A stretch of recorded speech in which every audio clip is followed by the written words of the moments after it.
Saludos cordiales, doctora Consuelo del Pozo, de la asignatura de expresión oral y escrita. Mi nombre es Carlos Columba, estudiante del primer semestre de educación en línea. En el siguiente video explicaré acerca de la importancia del lenguaje en la humanidad. Comencemos. ¿Qué es el lenguaje?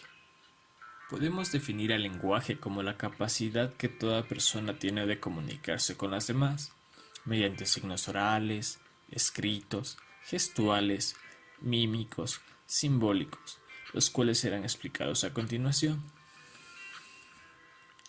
Lenguaje oral es la capacidad de establecer comunicación mediante signos, es decir que la comunicación oral se establece entre dos o más personas.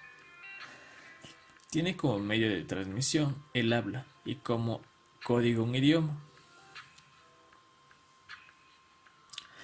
Lenguaje escrito.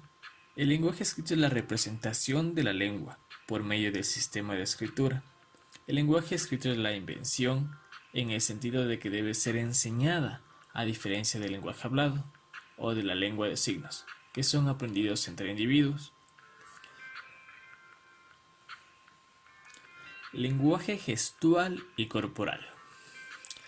Este es un tipo de lenguaje no verbal, ya que consiste en la emisión de mensajes carentes de palabras y pueden transmitirse a través de los canales auditivos, visuales y táctiles.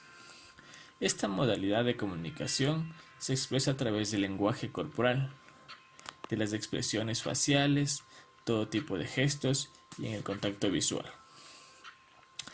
Es decir, que es algo que se usa a diario. Incluso cuando enviamos mensajes verbales, es habitual acompañarlos algún tipo de lenguaje no verbal que complemente la información, es decir, una expresión o un gesto. Lenguaje simbólico. El lenguaje simbólico es la forma de comunicación por medio del cual los seres humanos interpretan algún símbolo y obtienen un mensaje a partir de él.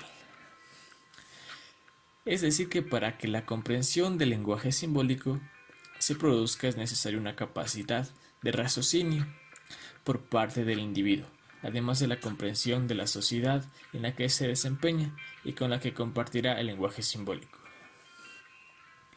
Una de las características del lenguaje simbólico es que resulta complicado poner límites. A través de símbolos, las personas pueden expresar desde lo más evidente hasta lo que no es visible. ¿Por qué es importante para la humanidad el lenguaje? Podemos comprender que uno de los elementos que distinguen a los seres humanos del resto de los seres vivos es la capacidad para comunicarse de manera sistematizada y comprensible, es decir, utilizando un lenguaje. ¿Qué es un lenguaje? Como bien entendimos, el lenguaje es un sistema de símbolos, tanto fonéticos como escritos, que permiten comunicar ideas, pensamientos, sentimientos y diferentes situaciones entre dos o más personas. El ser humano ha contado desde la prehistoria con diversas formas más o menos complejas de lenguaje, aunque en el mismo recién se volvió escrito en el año 3000 a.C., situación que favoreció profundamente el establecimiento de lenguajes o formas de comunicación más accesibles para todos. Su importancia es vital para el ser humano, ya que el mismo le permite establecer comunicación con otros seres vivos y así vivir en comunidad